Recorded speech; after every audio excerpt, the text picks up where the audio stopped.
Mat, YB Adam Adli dah jadi Timbalan Menteri KPT. Mantap. Tahniah. Sekarang ni aku nak tanya dengan dia, PTPTN dah free belum?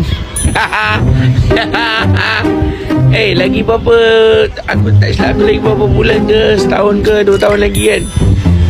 Kau dah nak pilihan raya. Mana janji-janji kau yang guling-guling kat jalan tu?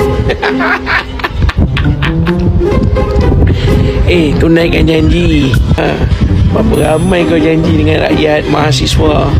La ilaha illallah. Kau tak takut ke? Kau dah jadi timbalan menteri tu. Dulu mungkin menteri sukan, masih kau boleh lari-lari. Ni timbalan menteri KPT, buat kerja betul-betul. Mansurkan PTPTN tu. Tahu? Kenapa tak buat? Pernah aku buat video